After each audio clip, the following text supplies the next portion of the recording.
A'udzubillahi minasyaitonirrajim. Bismillahirrahmanirrahim. Assalamualaikum warahmatullahi wabarakatuh. A'udzubillahi minasyaitonirrajim. Bismillahirrahmanirrahim. Wassalatu wassalamu ala asyrafil anbiya'i wal mursalin Sayyidina wa maulana Muhammadin wa ala alihi wa sahbihi ajmain, amma ba'du. Bismillah, alhamdulillah, wa syukru ala ni'amillah. Segala puji bagi Allah, salawat dan salam terlimpah curah kepada baginda Nabi besar Muhammad sallallahu alaihi wasallam. Berikut ke keluarganya, kepada sahabatnya, kita selaku umatnya. Mudah-mudahan jaga di yaumul kiamah dapat syafaat Kanjeng Rasulullah sallallahu alaihi wasallam. Hadirin kaum muslimin dimanapun yang berada, maupun berbeda bahasa maupun di kampung maupun di kota, apalagi kita sekarang tinggal di posisi di Indonesia, Republik Indonesia, mudah-mudahan dan berikan lindungan dan berikan keamanan, jangan sampai ada kemusibahan baik penyakit segala yang menimpa kepada kita, kepada alam dunia ini. Mudah-mudahan diberikan keamanan dan diberikan lindungan Allah Subhanahu wa taala. Banyak macam-macam yang terjadi selain di Indonesia, lebih dari Indonesia, antara berperangan, ya Allah, mudah-mudahan untuk kita di Indonesia ini dan berikan keamanan, jangan sampai ada permasalahan dan diberikan ketentraman. Amin ya Allah ya Rabbal alamin. Yang pertama, yang dikenal, yang dihormati, baik bapak-bapak dan ibu-ibu atau si eteh-etehna dan pemuda-pemudi yang saya kenal, mudah-mudahan diberikan keberkahan dan diberikan kesehatan dan dimudahkan segala urusannya, dilancarkan segala sesuatu yang sesuai kemauannya, dibarokahkan dan milik rezekinya dan selalu hidup dalam kebarokahan. Amin ya Allah ya Rabbal alamin. Dina pertama dalam peribahasa hiji dina sina konsultasi sebagai dina sina ieu diri'a udah seperti biasa ieu dina ieu urang berbicara.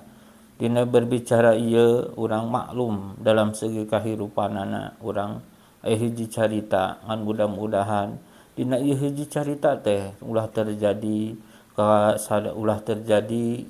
jangan sampai terjadi dina sina menimpa kepada pribadi na masing-masing hal yang terjadi ku cerita dalam satu cerita anu parantos yang udah diceritakan dina permasalahan dina tentang kehidupan. Dina kehidupan ini ceritanya hidup dalam pasangan suami istri, ya, seorang pria, pasangan suami istri, hidupnya banyak kesusahan dan banyak kekurangan.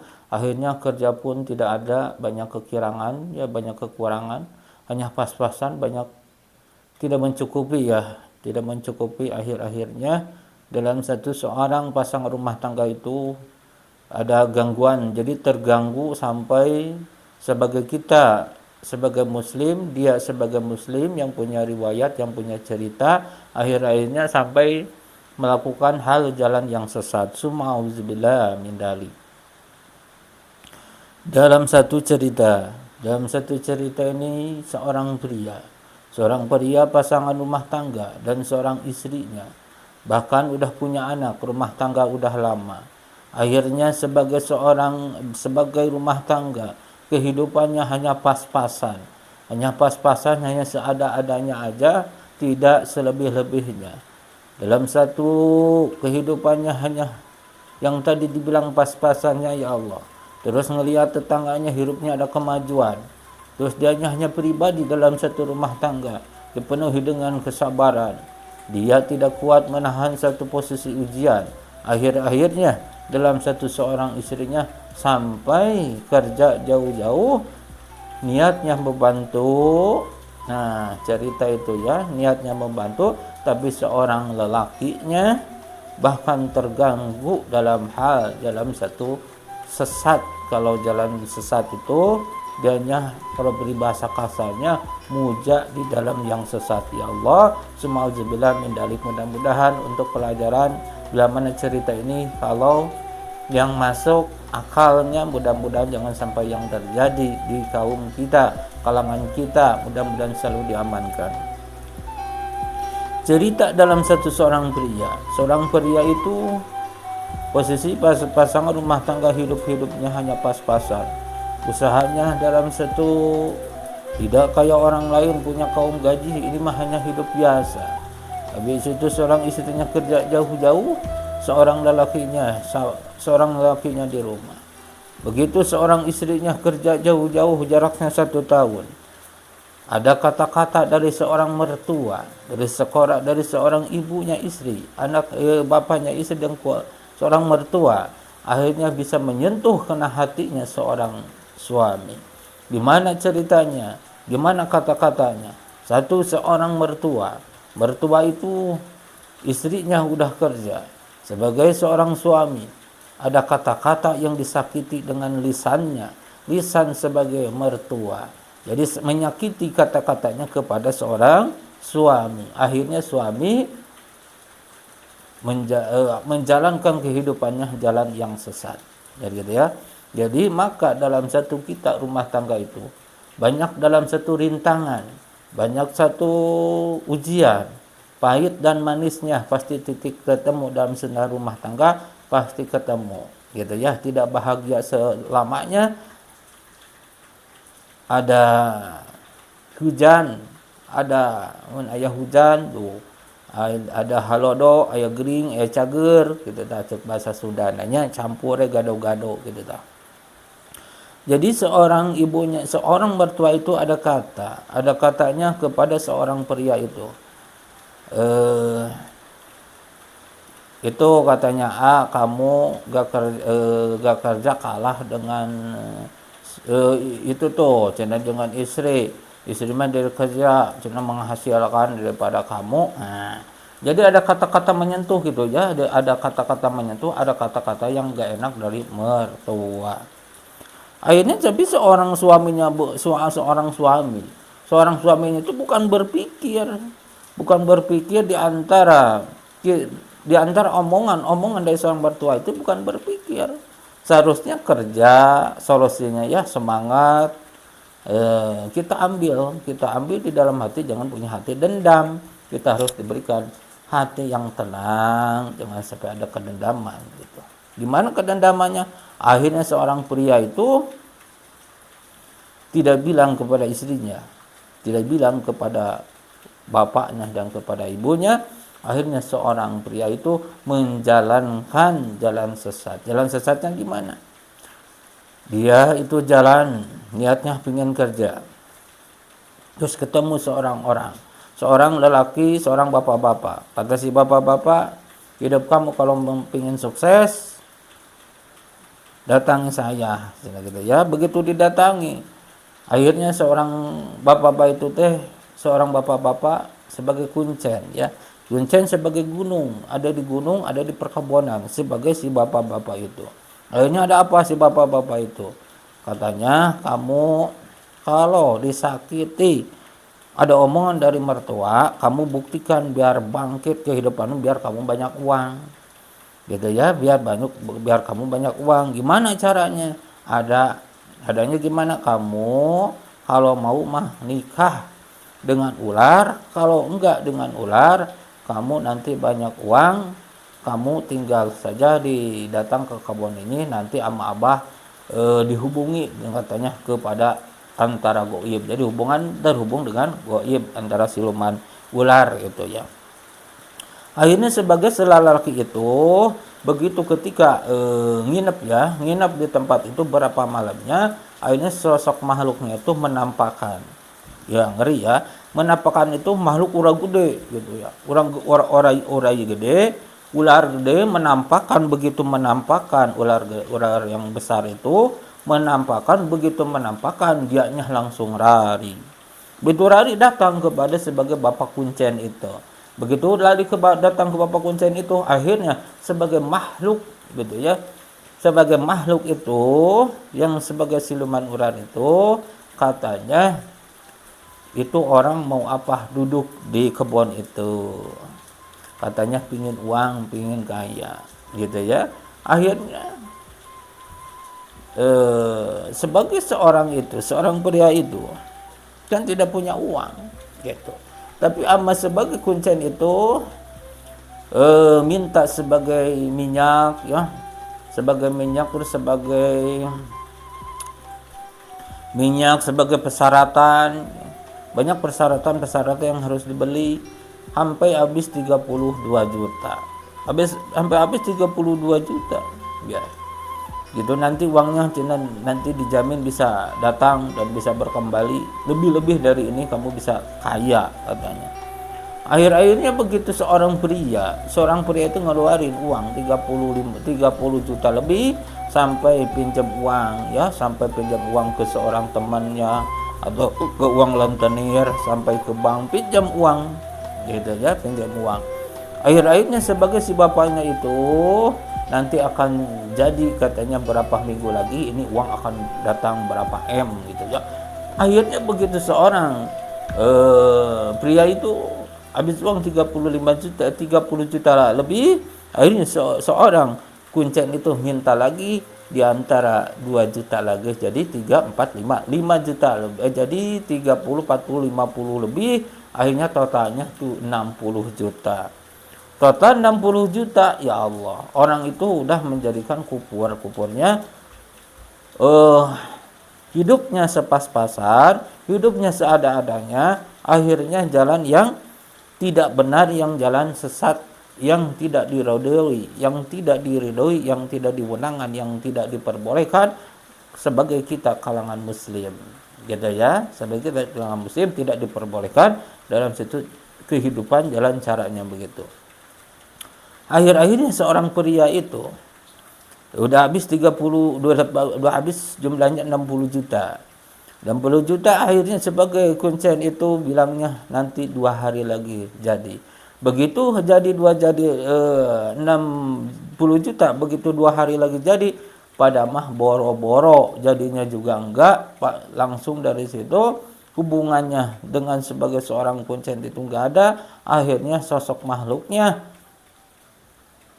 uangnya enggak terbukti, akhirnya dianya begitu, dia pulang ke rumahnya, mimpi yang aneh, halusinasi, pikiran-pikiran yang aneh atau bayangan-bayangan, katanya banyak yang ular-ular yang mengganggu lewat impian, lewat mimpi-mimpi kepada seorang pria itu. Ya Allah. Akhirnya seorang pria itu, gitu ya.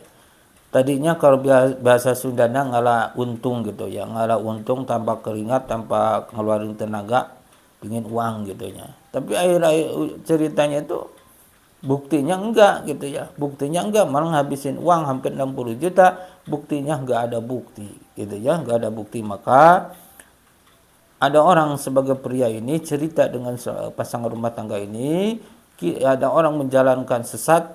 Nah, kita hati-hati dalam kita sebagai kalangan muslim, kalau kita melakukan hal jalan yang sesat itu tidak diridhoi Allah Subhanahu wa taala, tidak diridhoi, maka itu kalau kita jalan yang sesat, satu hidupnya di alam dunia tidak akan keberkahan, tidak akan kecukupan, tidak akan hidup bahagia, gitu ya, tidak akan hidup bahagia di jalan-jalan yang sesat. Akhirnya bukti juga tidak ada, gitu ya. Maka dengan itu kita usaha semenjak Covid, ya, semenjak corona Covid-19. Jadi usaha itu ada yang maju, ada yang nggak maju, gitu ya. Jadi ada yang nggak maju, ada hidupnya pas-pasan, gitu. Mungkin di kota mah nggak tahu lancar, nggak tahu nggak lancar, cuman posisi di kampung makan kekurangannya banyak, gitu. Akhirnya sebagai seorang pria itu sampai tidak kerja, melakukan hal sebagai jalan pintasnya hal sebagai yang dimurtadkan, yang kupur, ya, yang kupur melakukan sebagai ngipri, sebagai muja. Akhirnya jadinya tidak, akhirnya sosok makhluk hal ular itu yang suka datang mimpi sampai datang ke rumah. Banyak katanya bayangan-bayangannya. Habis itu habis uang 60 juta gitu ya, habis uang 60 juta gitu, banyak ular bayangannya gitu. Terus pasangan rumah tangga, apa masih kokoh, apa masih kuat, apa masih berjalan, apa masih panjang rumah tangganya? Seorang istrinya begitu dia nelpon, seorang prianya nelpon kepada seorang pria gitu ya. Pertama seorang prianya itu punya penyakit dan sakit-sakitan di badan, sakit kepala, terus bayangan tidur gak enak tidur, terus banyak mistis-mistis, hal-hal gaib gitu ya, hal-hal gaib, banyak mistis-mistis gitu. Akhirnya dia banyak yang terjadi keanehan, yang pengganggu hal negatif, terus jadi sakit gitu ya. Seharusnya ya kita kalau banyak hal-hal makhluk, bayangan-bayangan makhluk, pikiran-pikiran, mimpi-mimpi terburuk, kita mau tidur baca atau baca kalimat-kalimat bismillah qulhu gitu ya, baca doa tidur, terus doa atau melaksanakan sholat. Ini bukan sholat enggak, berdoa enggak, mau tidur enggak, baca doa, akhirnya kan mimpi-mimpi dalam hal negatif. Terus dianya sakit, begitu sakit kepala dan sakit badan enak sampai kurus. Terus akhirnya berapa minggu kemudiannya seorang istrinya menelpon, katanya saya minta ditalak gitu ya. Minta ditalaknya secara tiba-tiba. Karena kenapa? Karena seorang istrinya berselingkuh, seorang suaminya karena melihat, kata istrinya, melihat suaminya itu merasakan gila, merasakan jelek kelihatannya, katanya beda pertama waktu ketemu, katanya ganteng, kok sekarang mah jelek kelihatannya sama istri. Wallahu a'lam bishawab. Apa pengaruh dari gaib yang dianya itu jalan yang sesat, atau itu mah hanya ujian rumah tangga terjadi sebagai istrinya itu berselingkuh gitu ya.